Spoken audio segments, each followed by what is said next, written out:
যে কথা বলতেছিলাম, এই যে কথাগুলো ছন্দের আকারে বলতেছি, হয়তো আপনারা অনেকে বুঝেন অনেকে বুঝেন না, কিন্তু ডাইনে বামে যারা আছে তারা ঠিকই বুঝে কথাগুলো দাদা হুজুর কেবলার কথা, ঠিক কিনা? ভবে আইসো একা যাইবা একা, তারপরে কি দিয়াছো দারুণ করাল মনে পড়েনি। ভবে আইসো একা যাইবা একা, তারপরে কি দিয়াছো দারুণ করাল মনে পড়েনি। ও আমার ভাই, ও আমার বন্ধু, এই দুনিয়ার মাঝে তুমি একা আসছো, আবার একা তুমি যাইবা, কিন্তু মাঝখানে একটা কথা কিন্তু রয়ে গেছে, সেটা আইসে দিয়ে আইসো দারুণ করাল মনে পড়েনি। করাল শব্দের অর্থ হলো ওয়াদাবদ্ধ, প্রতিশ্রুতি দিয়ে আসছিলাম, আল্লাহর দুনিয়াতে যাব, তোমার হুকুমের মাঝে থাকব, তোমার গোলামি করব, তোমার পায়রবি করব।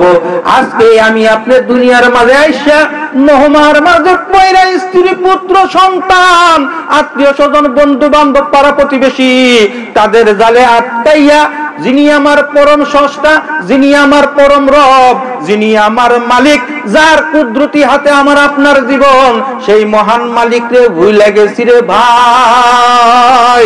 আল্লাহ বলতেছে তুই তো আমার কাছে প্রতিশ্রুতিবদ্ধ ওয়াদা দিয়ে আসছিস, তুই আমারে বলবি না, আমার হুকুমের তাবিদারি করবি, আমার গোলামি করবি।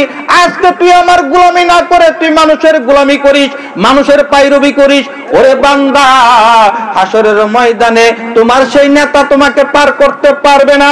তুমি যার গোলামি করতেছো, যার মালিক তুমি দাবি করতেছো, যার ইবাদত বন্দেগী করতেছো, আমারে ছাড়া তুমি যার দ্বিতীয় খোদা বানাইছো, সেই খোদা তোমারে পার করতে পারবে না। হাসরের মাঠে কিন্তু আমি মহান রবের দরকার পড়বে, কথা ঠিক কিনা?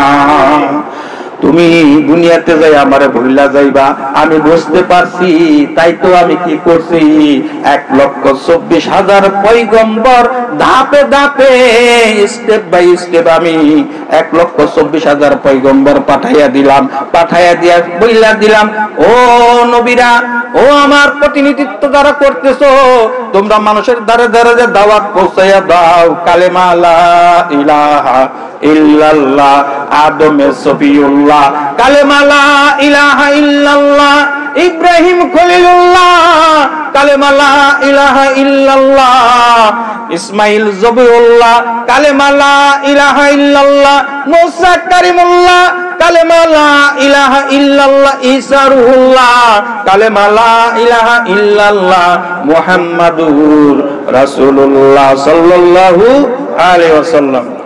কথা ঠিক কিনা? যত নবীরা আসছে তারা কিসের দাওয়াত দিছে? কালেমার দাওয়াত দিছে।